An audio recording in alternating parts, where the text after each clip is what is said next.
los nombres de las compañías de las cuales recibió plata para las campañas políticas y también las personas con las cuales dice haberse reunido. Por ejemplo, dice que recibe platas de Entel.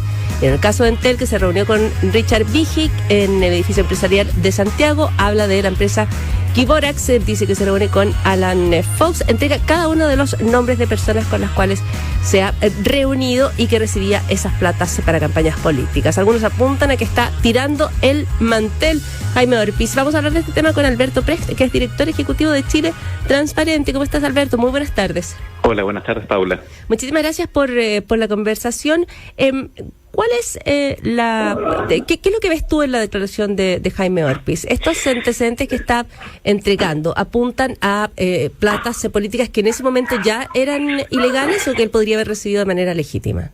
Bueno, evidentemente lo que trata de hacer Jaime Orpiz es algo que es muy común en el mundo de la corrupción, que es el básico dicho de que si todos lo hacen, yo también lo hacía y por ende la culpa se disuelve.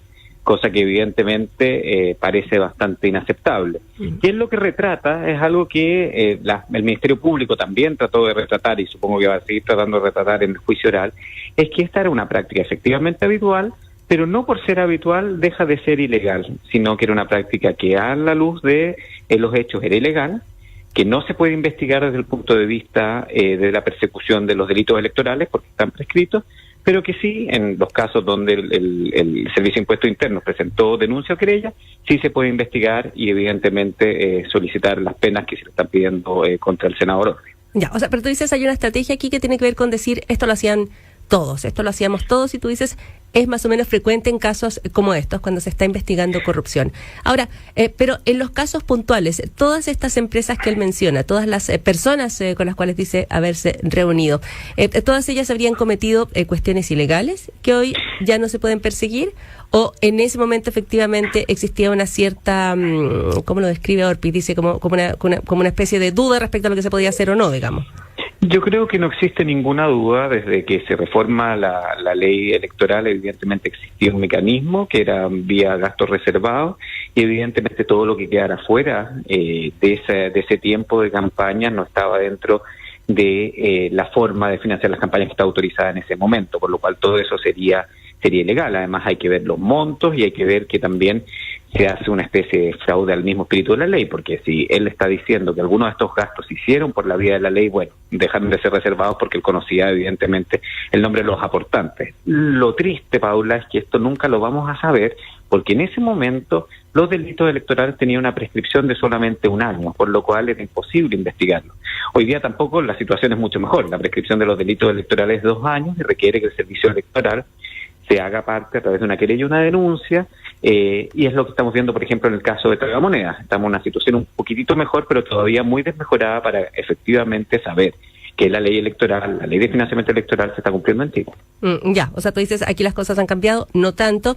Citas el caso de los Tragamonedas, que es un caso donde se está investigando, donde finalmente hubo acción desde el CERVEL, que en ese caso era la institución que se requería que actuara para poder continuar adelante con estas investigaciones. Pero si te entiendo bien, entonces, Alberto, todo lo que dice Jaime Orpiz también tiene el cálculo de que ninguna de estas cuestiones se puede investigar más allá en este momento porque la prescripción corre muy rápido, digamos, y todo esto ya está absolutamente pasado. En ese sentido, ¿es una declaración súper calculada? Así es. Yo no conozco ningún imputado que esté en estrado y queriendo aumentar su pena.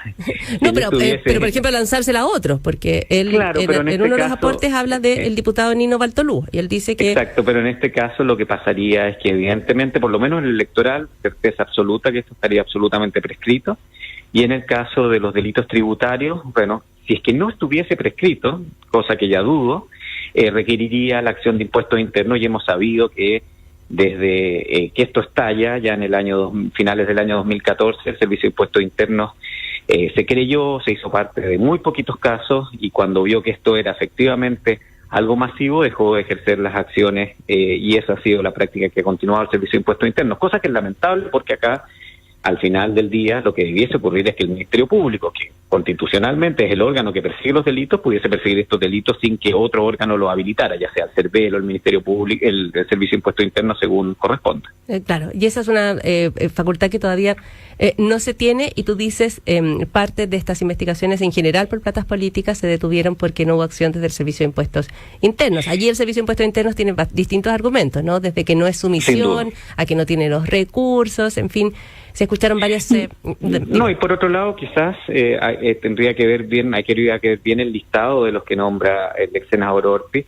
Muchas de estas empresas ya tienen que haber llegado, quizás a través de este reconocimiento que hicieron ellas mismas de tener desórdenes tributarios, algún tipo de acuerdo con impuestos internos, habiendo pagado las multas respectivas, intereses, etcétera, para efectivamente también evitar esta acción.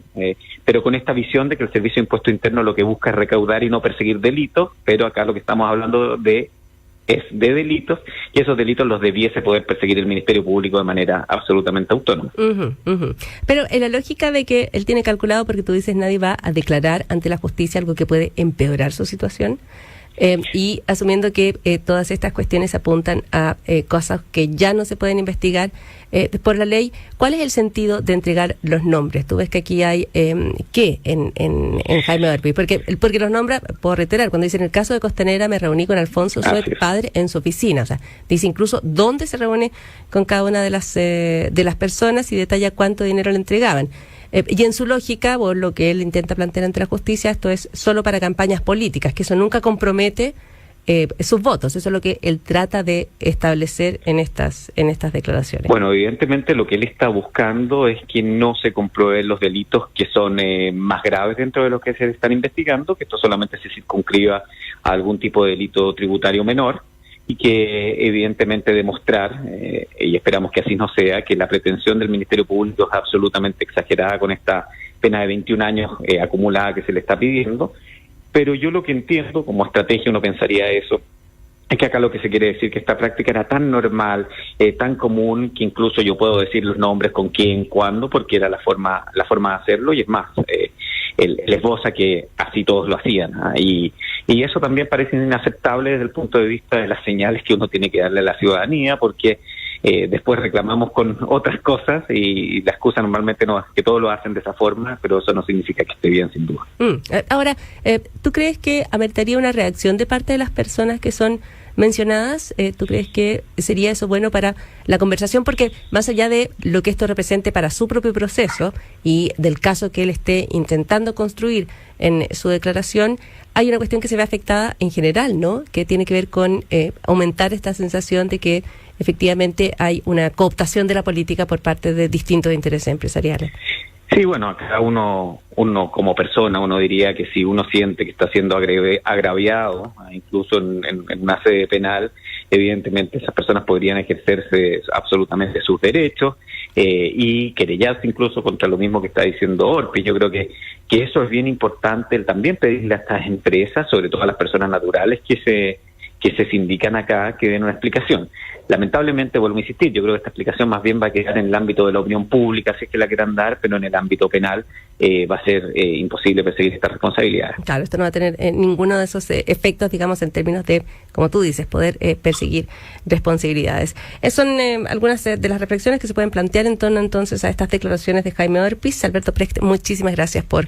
Muchísimas gracias, Paula. Buenas tardes. El director ejecutivo de Chile Transparente, entonces, hablando respecto a estas revelaciones que hace Jaime Orpiz con el caso Corpesca, donde está siendo investigado. Plantea que pedir donaciones a distintas empresas era una práctica generalizada. Eso es lo que él le plantea en su testimonio ante el tercer tribunal oral en lo penal de Santiago esta mañana, en el marco de este juicio donde se lo está investigando por presunto cohecho, por delitos tributarios reiterados y por fraude al fisco.